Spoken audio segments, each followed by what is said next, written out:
You ever been in a room full of people but felt completely and utterly alone, like you're on a totally different wavelength?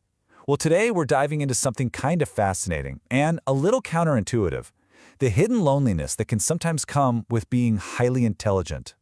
It's a real paradox, isn't it? We see high intelligence as this ticket to success, something to strive for. But for some folks, the smarter they are, the more isolated they feel. So why is that? Why can it feel so lonely at the top, cognitively speaking? Let's get into it. And that really brings us to what we can call the genius paradox. It's this fundamental conflict that kind of sets the stage for this whole experience. So on the one hand, we think of genius and we picture success, breakthroughs, changing the world. But there's this other side to it, a really profound sense of social isolation. It's that feeling of being on the outside looking in, even when you're literally in the middle of a party. Okay, so what's actually causing this paradox? Well, it boils down to this core idea we're going to call the cognitive bandwidth gap. And this gap creates a very specific feeling: cognitive solitude. Now, this isn't about just being by yourself. No, this is that bizarre feeling of being mentally on a different planet, even while you're right there smiling and nodding. You're physically in the room, but your brain is somewhere else entirely. So why does this happen? Okay, think of a conversation like it's an internet connection, right? Most of the group is operating on a perfectly good Wi-Fi signal. Great for casual chat, sharing memes, the usual stuff. But the highly intelligent person, their brain is trying to download a massive 4K movie file. It's analyzing deep patterns, connecting abstract ideas, running all these mental simulations at once. Their cognitive horsepower just exceeds the conversation's bandwidth.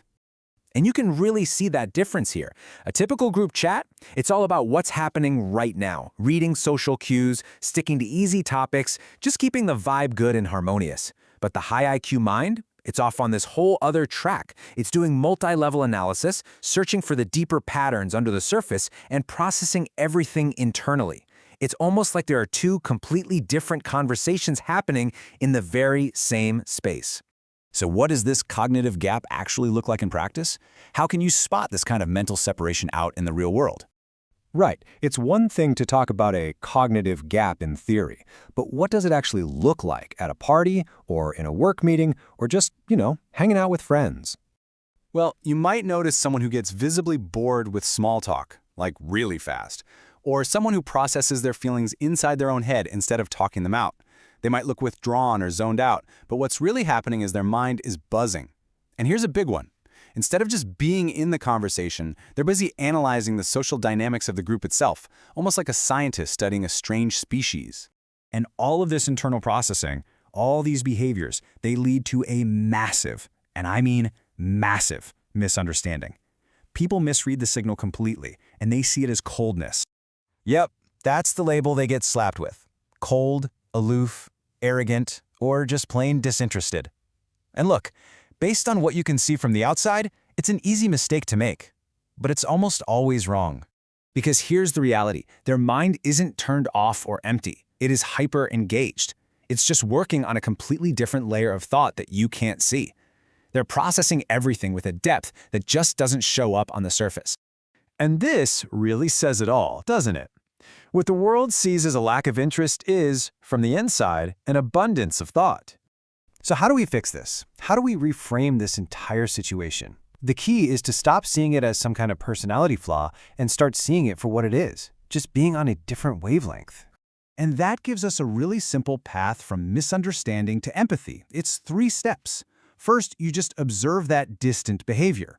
But then, and this is the crucial part, instead of jumping to the cold label, you recognize it's probably a sign of heavy internal processing. And finally, you just remember that cognitive bandwidth gap might be the real reason for it.